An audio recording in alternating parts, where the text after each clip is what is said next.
what we have here might look like just another Lenovo ThinkPad. It's when you take a look at its size that things get different. That's right, this is a Lenovo ThinkPad Netbook, which was a craze that people went through for a while, the netbook craze, and this is Lenovo's capitalization on such. This is a Lenovo ThinkPad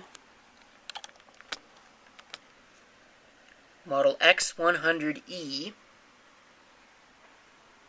And you can see there's the screen and the keyboard.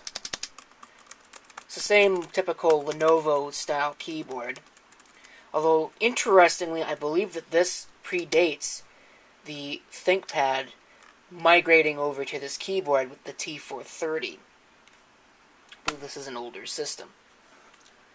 But not by much. Take a look at the front of it here. You can see power and sleep indicators. At least a battery charge indicator. On this side is a combination headphone microphone jack. I hate those, but that's what it's got. There's an Ethernet, 2 USB, cooling vent, there's VGA, DC input, which is your typical Lenovo style. And of course, here's the battery. Again, pretty typical.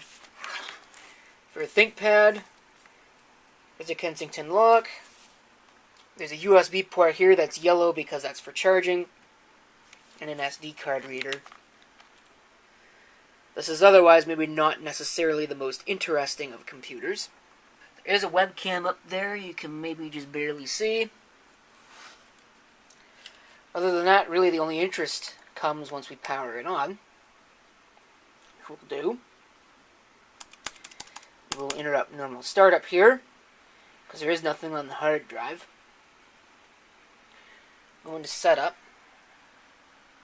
Here you can see there's the BIOS revision that this is running. There's probably an update for that, but I don't know that I care. And there it is. The thing that makes this interesting, this is an AMD Athlon Neo model MV40, running at 1.6 gigahertz, 4 gigs of RAM, and it does have a hard drive in it, MQ01 AFC032. I'm not sure if that's a 320 gig or a 1 terabyte. And we're going to do something that I have not tried yet. I don't think it's going to work. We're going to try booting to LAN here. Actually, that's not going to work because I have no LAN cable plugged in. Alright, I already run into my first glitch with this. Well, first of all, it wasn't booting with that. There's nothing wrong with the PXE, it's just that this won't boot it. But now... Oh, seriously? Well, it wasn't powering on. I rebooted the machine and it didn't power up. So, it would just immediately turn back off. So, we're going to run Linux Mint. So that's what I want to install on this. Just, something that works. I'm wondering if the machine's overheating because it's quite hot. This thing can't have been used for much. You can see there's basically no wear on this keyboard at all. There's a little bit on some of the keys, but I almost wonder if that's more dirt than anything else. Connected it to my wireless network. See if we can start the installer here. Wow, well, that's taken a while. Wonder what's up with that. I'll come back when it opens. Of course, it'll probably open as soon as I stop the camera. Yep, that's exactly what it did. I suppose I shouldn't be shocked.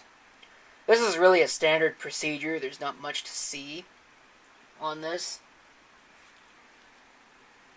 Again, I do wonder if that CPU fan is actually working. I don't want to. I am connected to a Wi-Fi network, so I'm just going to hit continue on that.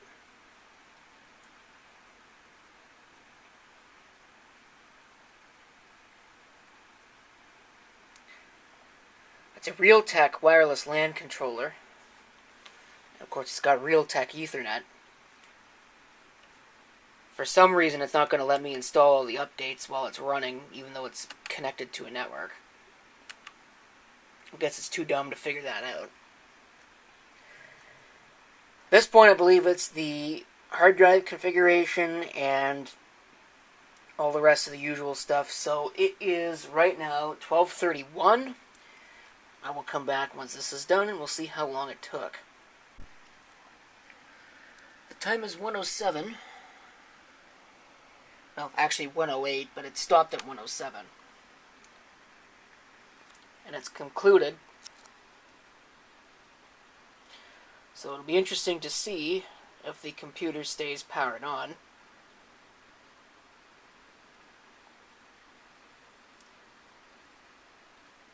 Once it finishes up with everything that it needs to finish up with.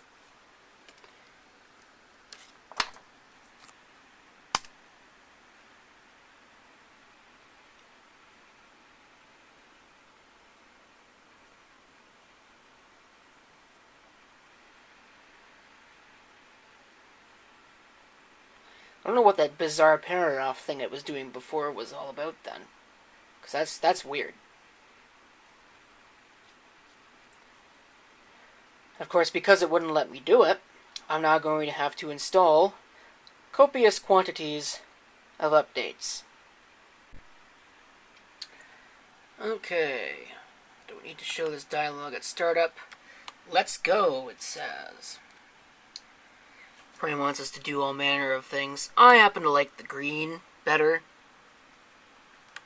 I don't know if it actually worked. There it goes. There's invariably a bunch of stuff in here that I don't really need. Welcome to the update manager. We'll let it do its thing here. I'll probably have to install an update to the update manager. One thing I think I already mentioned about this machine is how hot it is running, and the air that is coming off of the fan on this thing is positively scorching. I thought I'd have to make you take my word for that, but I keep forgetting I have this thing. So you can see, just as a bit of an example there, yes, this table is probably a little on the hot side. But let's come over here and take a look.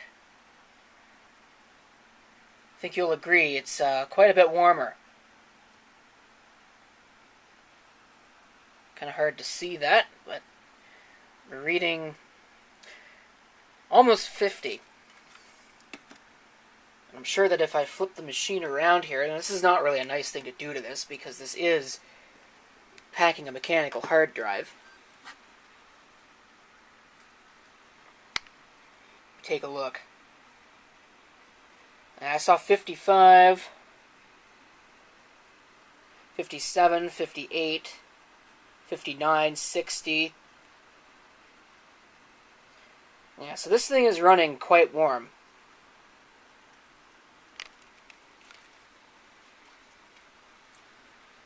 I mean, it's probably okay. I know that AMD chips of the time period that this thing comes from definitely run warmer.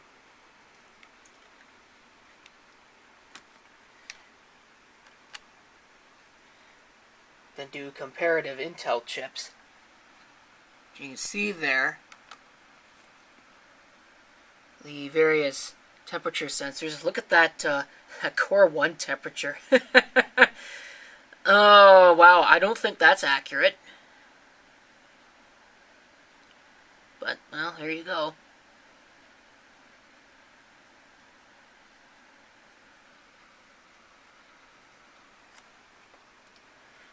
Here's your idea. So it's not exactly cool running, we'll put it that way. But certainly shouldn't be too terrifically hot. It's still well within tolerance for the CPU, so I got 210 updates to install. Here we are now upgrading to the latest release of Linux Mint, because I didn't do that to start with. I was using a older piece of boot media to install, so now I gotta run this upgrade process. This could take a while. It already has taken a while. It's past 3 in the morning. Probably won't be able to see it with the camera, but it massively corrupted all the fonts on the taskbar. That's funny.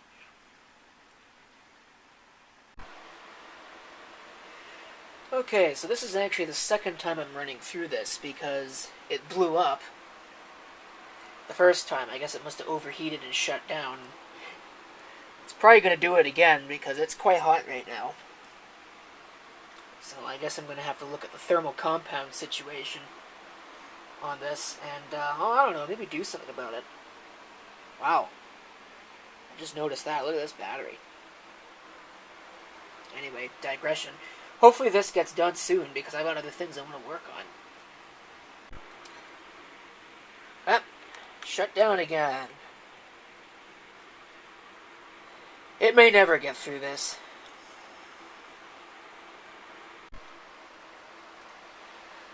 I think it's well and truly wedged now.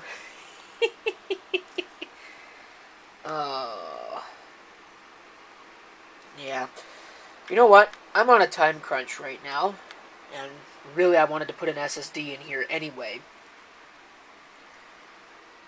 So, I don't know. I'm going to have to probably do something about the thermal situation. Wonder if maybe it would boot in recovery mode. Nope. It's thoroughly wedged.